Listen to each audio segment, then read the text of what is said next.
प्रिय विद्यार्थियों, मैं डॉक्टर सत्यनारायण राजपुरोहित, सह आचार्य राजनीति विज्ञान विभाग, मांगीलाल बागड़ी राजकीय महाविद्यालय नोखा। आज हम बीए पार्ट सेकंड के लिए भारतीय राज्य व्यवस्था वाले प्रश्न पत्र में निरंतर भारत में केंद्र राज्य संबंधों के बारे में आप सभी विद्यार्थियों को जानकारी प्रदान कर रहे थे। इसी क्रम में पूर्व में हमने केंद्र राज्य विधायी संबंध, केंद्र राज्य प्रशासनिक संबंध और वित्तीय संबंधों के बारे में चर्चा की। आज का जो विषय है, भारत में केंद्र राज्य संबंधों में तनाव के मुख्य कारण क्या है और उन तनावों को दूर करने के लिए क्या उपाय हो सकते हैं, उसके बारे में चर्चा करेंगे। विद्यार्थियों, अपने प्रारंभिक वर्षों में भारतीय संघ व्यवस्था की प्रमुख विशेषता थी केंद्र राज्य सहयोग। जो संघ व्यवस्था प्रौढ़ होती गई, त्यों केंद्र तथा राज्यों के मध्य मतभेद के अनेक मुद्दे सामने आने लगे। भारतीय संविधान में चतुर्थ आम चुनाव 1967 के बाद तथा उसके बाद दलीय स्थिति के कारण एक नया मोड़ आया। अब संघ प्रणाली का क्रियान्वयन एक दल प्रधान ढांचे के स्थान पर बहुदलीय प्रतियोगी राजनीति के रूप में होने लगा। भारत में चतुर्थ आम चुनावों के बाद अनेक राज्यों में गैर कांग्रेसी दलों की सरकारें बनी। ये गैर कांग्रेसी सरकारें केंद्र की कांग्रेस सरकार को संदेह एवं शंका की दृष्टि से देखने लगी। इसी कालावधि में कई राज्यों में क्षेत्रीय एवं प्रादेशिक राजनीतिक दलों का उदय हुआ। गैर कांग्रेसी मुख्यमंत्री केंद्र के विरुद्ध बार बार ये शिकायतें प्रस्तुत करने लगे। वस्तुतः केंद्र एवं राज्यों के मध्य तनाव और मतभेद के युग का सूत्रपात हुआ। संक्षेप में अब हम यहाँ केंद्र राज्यों के मध्य उठने वाले विवादास्पद मुद्दे क्या क्या है, उनके बारे में चर्चा करेंगे। सर्वप्रथम, केंद्र राज्य संबंधों में विवाद का प्रमुख कारण भारत में राज्यों में राज्यपाल का पद। राज्यपाल का पद राज्य का संवैधानिक प्रधान है। चतुर्थ आम चुनाव के बाद राज्यपालों के अधिकार क्षेत्र, नियुक्ति के तरीके आदि को लेकर केंद्र राज्य विवाद उत्पन्न हुए। केंद्र के विरुद्ध गैर कांग्रेसी सरकारें यह आरोप लगाती रही है कि केंद्र राज्यपालों के माध्यम से उनकी सरकारों को गिराने में लगा हुआ है। राज्यों के मुख्यमंत्रियों का यह भी आक्षेप है कि राज्यों में केंद्र द्वारा राज्यपालों की नियुक्ति के समय उनसे परामर्श की परंपरा का पालन नहीं किया जाता है। राज्यों में राज्यपाल थोपे जाते हैं। कुछ राज्यपालों की भूमिका तो केंद्र सरकार के एजेंट की भूमिका निर्वाह करने में ही इतिश्री मान ली गई। राज्यपाल धर्मवीर की भूमिका पश्चिमी बंगाल में और केंद्र सरकार के मध्य विवाद इतना उग्र हो गया कि अंततः राज्यपाल को हटाना पड़ा। 1982 में हरियाणा के राज्यपाल GD तपासे, 1984 में जम्मू कश्मीर के राज्यपाल जगमोहन और आंध्र प्रदेश के राज्यपाल श्री रामलाल की भूमिका ऐसे ही विवाद के विषय रही है। 1996-98 के वर्षों में उत्तर प्रदेश के राज्यपाल रोमेश भंडारी तथा बिहार के राज्यपाल सुंदर सिंह भंडारी की भूमिका ने केंद्र राज्य संबंधों में विवादों को जन्म दिया है। राज्यपालों के आचरणों ने संवैधानिक औचित्य एवं परंपराओं को भंग किया है। दूसरा विवाद का मुख्य कारण है नौकरशाही की भूमिका। भारतीय संघवाद में दूसरा प्रशासनिक विवाद का विषय नौकरशाही का आचरण रहा है। संविधान में संघ तथा राज्यों में अलग अलग सेवाओं की व्यवस्था की गई है, परंतु अखिल भारतीय सेवाओं के कर्मचारी संघ तथा राज्य दोनों जगह कार्य करते हैं। संविधान में यह व्यवस्था है कि भारतीय प्रशासनिक एवं भारतीय प्रशासनिक पुलिस सेवा के संघ तथा राज्यों में समान रूप से कार्य करेगी। नौकरशाही के संबंध में दो प्रकार के प्रश्न सामने आते हैं। सर्वप्रथम प्रश्न यह था कि क्या नौकरशाही गैर कांग्रेसी सरकारों की नीतियों का क्रियान्वयन उसी उत्साह एवं प्रतिबद्धता से कर पाएगी, जिस उत्साह से यह अब तक कांग्रेस सरकार की नीतियों का क्रियान्वित करती रही है। दूसरा प्रश्न यह है कि कुछ गैर कांग्रेसी राज्य सरकारों ने कहा कि अखिल भारतीय सेवा के कर्मचारी केंद्र सरकार के एजेंट होते हैं तथा वे राज्यों की नीतियों को ठीक ढंग से लागू नहीं करते हैं। अखिल भारतीय सेवा के विरोध का कारण यह भी है कि अखिल भारतीय सेवा के कर्मचारियों का वेतन, भत्ते, पदोन्नति इत्यादि का निर्धारण संघ सरकार करती है। इससे राज्य सरकारों पर वित्तीय भार बढ़ जाता है तथा इन पर राज्य सरकारों का कोई नियंत्रण नहीं रहता है। इसलिए नौकरशाही भी केंद्र राज्य संबंधों में तनाव का एक कारण है। तीसरा कारण है केंद्रीय रिजर्व पुलिस की तैनाती का विवाद। भारतीय संघ व्यवस्था में यह विवाद का विषय रहा है कि क्या राज्य सरकारों को केंद्र सरकार के निर्देशों का पालन बाध्यकारी है।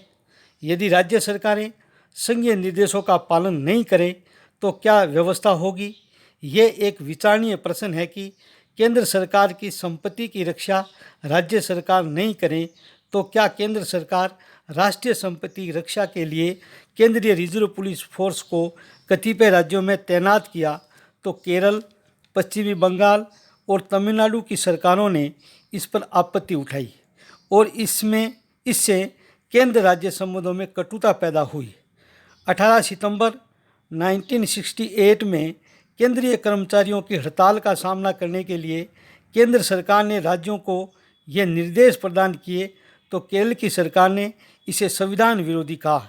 वस्तुतः केंद्र का यह संवैधानिक अधिकार है कि वह कानून और व्यवस्था को बनाए रखने के लिए राष्ट्रीय संपत्ति की सुरक्षा के लिए केंद्रीय रिजर्व पुलिस राज्यों में तैनात करें, किंतु वे राज्य सरकारें जो केंद्र में स्थित दल की सरकार से मेल नहीं खाती है, इसे राज्य के आंतरिक मामलों में हस्तक्षेप कहकर केंद्र राज्य संघर्ष की स्थिति उत्पन्न कर देती है। चौथा है आर्थिक नियोजन। भारत में संपूर्ण देश केंद्र एवं राज्यों के लिए योजना बनाने का कार्य योजना आयोग, वर्तमान में नीति आयोग, करता है। यह एक केंद्रीय अभिकरण है जिसका निर्माण मंत्रिमंडल के एक प्रस्ताव के आधार पर हुआ है। इसमें प्रधानमंत्री, अध्यक्ष व केंद्रीय मंत्री सदस्य होते हैं। राज्य सरकारों का ये आरोप है कि योजना आयोग में योजना बनाते समय राज्यों की कोई भूमिका नहीं होती है एवं योजनाएं थोपी जाती है। प्रोफेसर CB गेना ने लिखा है कि भारत में योजना आयोग एक ऐसा बैंड मास्टर है जो देश की आर्थिक नीतियों के सभी स्वर को निश्चित करता है। पांचवा बिंदु है वित्तीय साधनों की प्रचलित व्यवस्था। वर्तमान में वित्त आयोग और नीति आयोग द्वारा वित्तीय साधनों की प्रचलित व्यवस्था से भी अधिकांश राज्य संतुष्ट नहीं हैं। प्रचलित व्यवस्था में करों से प्राप्त होने वाली आय का प्रधान हिस्सा केंद्रीय कोष में चला जाता है। इससे राज्यों की योजनाओं की सफलता बहुत कुछ केंद्र सरकार के अनुदान पर निर्भर हो जाती है। राज्यों की यह शिकायत रही है कि केंद्र सरकार उन राज्यों को ज़्यादा अनुदान देती है जहां केंद्र के शासक दल की सरकारें हैं। सहायता अनुदान में राज्यों का ये आरोप है केंद्र सरकार पर कि वो भाई भतीजावाद की प्रकृति अपनाती है। राज्य सरकारों का यह भी आरोप है कि केंद्र सरकार द्वारा दिए जाने वाले अनुदान की राशि अल्प है तथा केंद्र सरकार इन अनुदानों का वितरण करते समय पक्षपातपूर्ण आचरण करती है। छठा बिंदु है राज्यों की ऋणग्रस्तता। पिछले 70 वर्षों से राज्य धीरे धीरे वित्तीय साधनों के लिए केंद्र सरकार पर निर्भर होते चले गए हैं। राज्यों की ऋणग्रस्तता में निरंतर वृद्धि हो रही है। केंद्र सरकारों का राज्य सरकारों पर यह आरोप है कि राज्य सरकारें ऋण का समय पर भुगतान नहीं करती है। केंद्र के साथ राज्यों की ऋणग्रस्तता अब इस स्थिति में पहुंच गई है कि ऋण अदायगी तथा ब्याज की रकम मिलकर नई केंद्रीय सहायता से अधिक हो जाती है, जिसका अर्थ यह है कि साधनों का वितरण विपरीत दिशा में हो जाता है। सातवां बिंदु है वित्त आयोग की भूमिका। भारत में केंद्र राज्य संबंधों में विवाद का विषय यह भी है कि केंद्र से हस्तांतरित राशि का वित्त आयोग 1/3 भाग ही वितरित कर सकता है।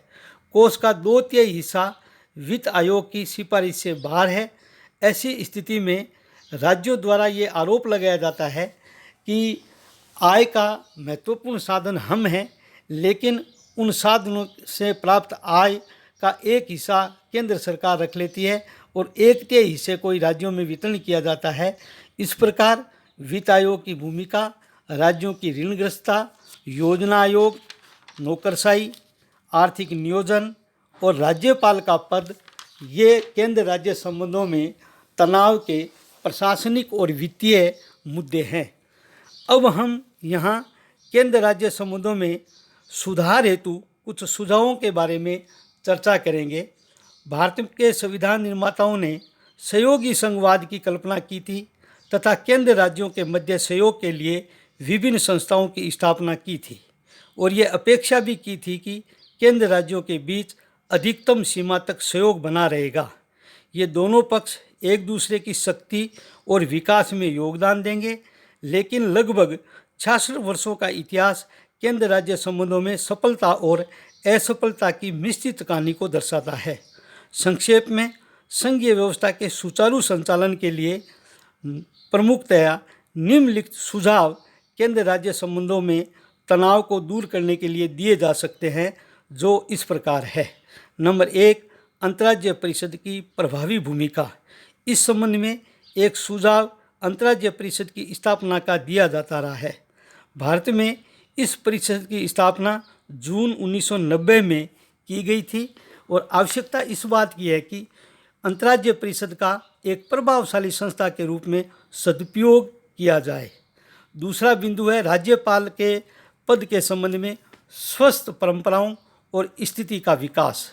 भारतीय राजनीति में 1967 के बाद राज्यपाल का पद विवाद का विषय रहा है।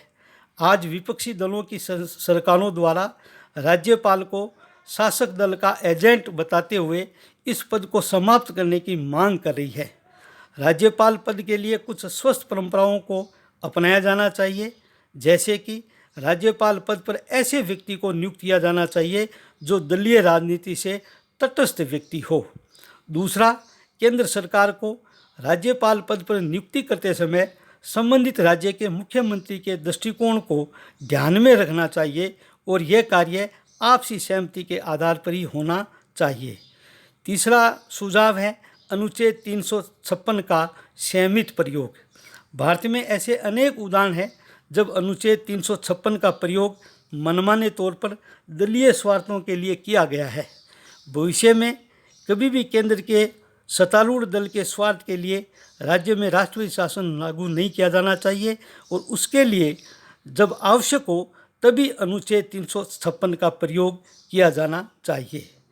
केंद्रीय अनुदानों का विवेकपूर्ण वितरण। केंद्र सरकार द्वारा अनुदानों का मनमर्जी के आधार पर वितरण न करके इस संबंध में निश्चित सिद्धांत होने चाहिए। इसके साथ ही स्थायी अनुदानों की मात्रा बढ़ाई जानी चाहिए। वित्त आयोग द्वारा राज्यों की वित्तीय सिफारिशों में राज्यों का हिस्सा 30% से बढ़ाकर 50% कर दिया जाना चाहिए। निष्कर्ष के तौर पर हम यह कह सकते हैं कि कमज़ोर केंद्र बिखराव को प्रोत्साहित करता है तथा दूसरी ओर कमज़ोर राज्यों के कारण केंद्र में निरंकुश प्रवृत्तियों के उभरने का खतरा भी पैदा होता है।